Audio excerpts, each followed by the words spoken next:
اگر کوئی مجھ سے سوال کرے کہ میں مسلمان کیوں ہوں تو میرا جواب یہ نہیں کہ میرے والدین مسلمان ہیں اس لیے بھی میں نے دین اسلام کو قبول کر لیا، بلکہ میری تحقیق اس بات کو ثابت کرتی ہے کہ اسلام سے زیادہ لاجک مجھے اور کہیں نہیں ملتا۔ اسلام صرف ایک دین یا مذہب کا نام نہیں بلکہ یہ ہمیں ایک پرفیکٹ زندگی جینے کا طریقہ بتاتا ہے کہ کس طرح سے انسان ایک پرفیکٹ لائف جیے۔ اگر اسلام کے بارے میں جاننا چاہتے ہو تو ہمیں اسے تعصب کے چشمے سے نہیں بلکہ ایک ہسٹوریکل پرسپیکٹو سے دیکھنا ہوگا، اس کے بارے میں تحقیق کرنی ہوگی۔ وہ اسلام جو آج بڑی آسانی سے ہمیں ملا ہے، کیا آپ نے کبھی سوچا ہے کہ کتنی مشکلات، کتنی محنت و مشقت کے بنا پر رسول اللہ صلی اللہ علیہ وآلہ وسلم نے اس اسلام کو ہم تک پہنچایا؟ تو آئیے اس ویڈیو میں ہم یہ جاننے کی کوشش کریں کہ کس طرح سے رسول اللہ صلی اللہ علیہ وآلہ وسلم نے دین اسلام کو ایک ایسی سوسائٹی میں لایا جہاں انسان حیوان سے بدتر زندگی گزار رہا تھا۔ آئیے ہم یہ جاننے کی کوشش کریں کہ پری اسلامک ایریا، جسے ہم دور جاہلیت بھی کہتے ہیں، وہ کیا تھا اور وہاں کی سوسائٹی کیسی تھی۔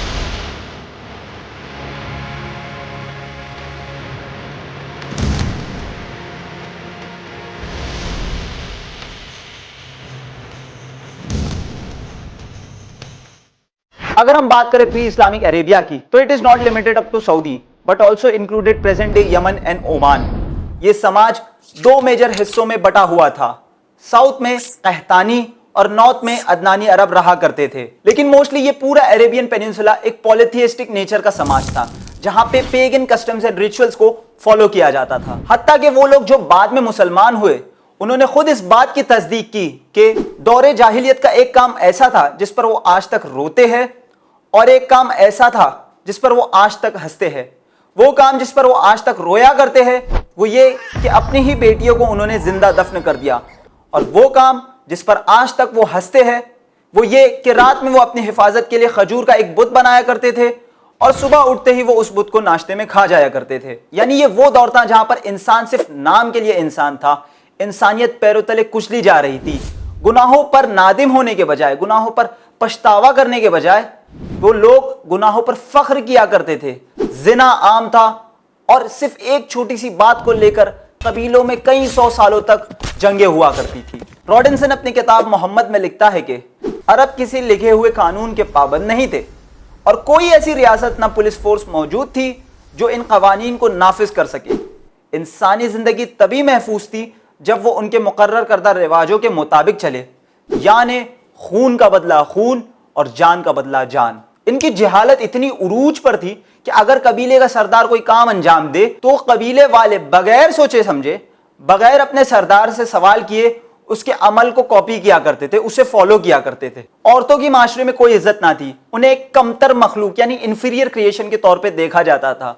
انہیں یہ لگتا تھا کہ بیٹی پیدا ہونے سے ان کے قبیلے کی عزت و آبرو برباد ہو جائیں گی، اور اسی عزت و آبرو کو بچانے کے لیے وہ لوگ اپنی ہی بیٹیوں کو زندہ دفن کر دیتے تھے۔ عورتیں آبجیکٹیفائی کی جاتی تھی اور ان کی قیمت اونٹ اور گھوڑوں سے زیادہ اور کچھ نہ تھی۔ انہیں جانوروں کی طرح خرید و فروخت کیا جاتا تھا۔ ایک آدمی کی کتنی عورتیں ہوگی اس پر بھی کوئی پابندی نہ تھی۔ حد تو یہ ہے کہ اگر کوئی شخص مر جائے تو اس کا وارث یعنی اس کا سب سے بڑا بیٹا اپنے بایولوجیکل مدر کو چھوڑ کر اپنے والد کی دیگر ازواج سے شادی کر لیتا تھا۔ کیوں؟ کیونکہ وہ انہیں وراثت میں پاتا تھا۔ انسان کی خواہشات اس پر غالب آ چکی تھی، اس لیے وہ مدد کے لیے خدا کو چھوڑ کر جنات اور شیاطین کے پاس جایا کرتا تھا اور ان سے اکلٹ پریکٹسز یعنی جادو سیکھتا تھا۔ انہی باتوں کی بنا پر انسان اپنے حقیقی خالق سے دور ہو چکا تھا۔ اس وقت کا عربیہ دو میجر سپر پاورز کے بیچ ایک کنیکٹنگ لنک مانا جاتا تھا۔ ایسٹ میں سسانید امپائر جو کہ آتش پرست تھا، اور ویسٹ میں بیزنٹین امپائر جو کہ کرسچن تھا۔ اس وجہ سے اگر کوئی قبیلہ ان پاورز سے جڑا ہوا تھا تو ان کے شہر کافی ڈیولپڈ تھے، اور اگر نہیں تو وہ نومیڈ یعنی بدو جیسی زندگی گزارا کرتے تھے۔ اور کیونکہ ان کے پاس کوئی ریسورسز نہیں تھے اس لیے یہ دونوں امپائرز انہیں اپنی جنگوں میں as a manpower use کیا کرتے تھے۔ لیکن ایک چیز جو پورے عرب میں کامن تھی وہ تھا اشعار کہنا یعنی poetry. Arabs were master poets۔ اس کا بیسٹ ایگزامپل ہے سبع معلقات، یعنی وہ 7 پوئمز جو خانہ کعبہ پر لگی ہوئی تھی۔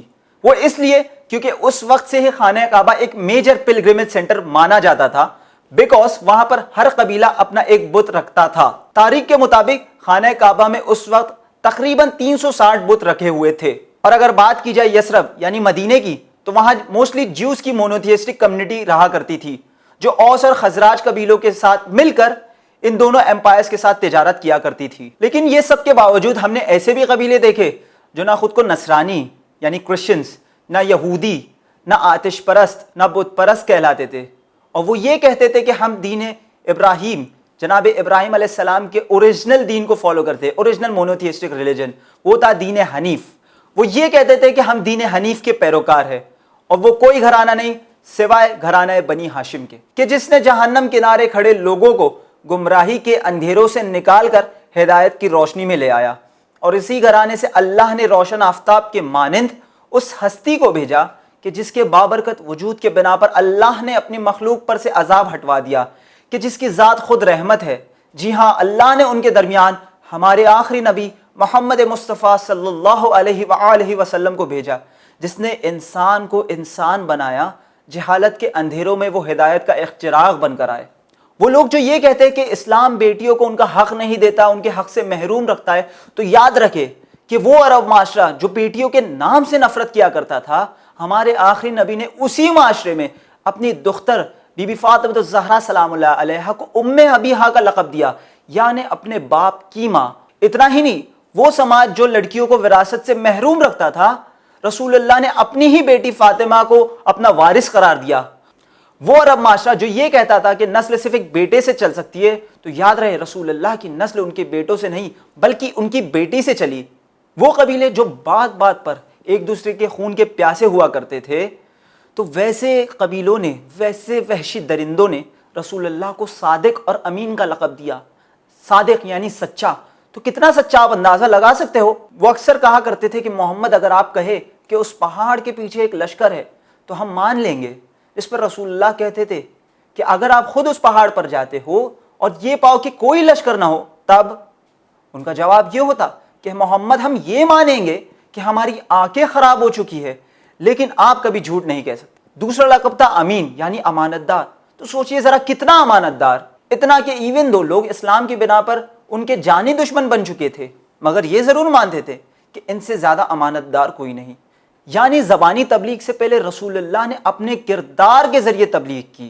رسول اللہ کی 63 ایئرز کی زندگی میں 40 سال انہوں نے خاموشی میں گزارے. یہ خاموشی ایسی نہیں تھی، ان کا کردار یہ بتا رہا تھا کہ ہاں یہ اللہ کے نبی ہے. رسول اللہ نے اپنی زبان کے ساتھ اپنے کردار سے لوگوں کا دل جیتا، اور اسی لیے اللہ رب العزت نے قرآن مجید میں بھی یہ ارشاد فرمایا وَإِنَّكَ لَعَلَىٰ خُلُقٍ عَظِيمٍ، کہ آپ اخلاق کے بلند ترین درجے پر ہو. اور اس لیے اسلام بھی لوگوں کے دلوں پر راج کرنے آیا ہے، لوگوں کی زمینوں پر نہیں.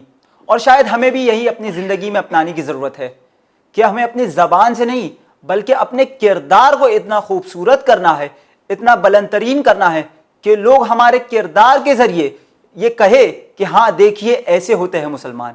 ناظرین، یہ تو صرف ایک شروعات تھی. اس ویڈیو سیریز میں ہم یہ دیکھنے والے کہ کس طرح سے رسول اللہ کے دور سے لے کر اپ ٹل دی ٹائم آف امام مہدی اسلام میں کیا کیا ہسٹوریکل ڈیولپمنٹس ہوئے.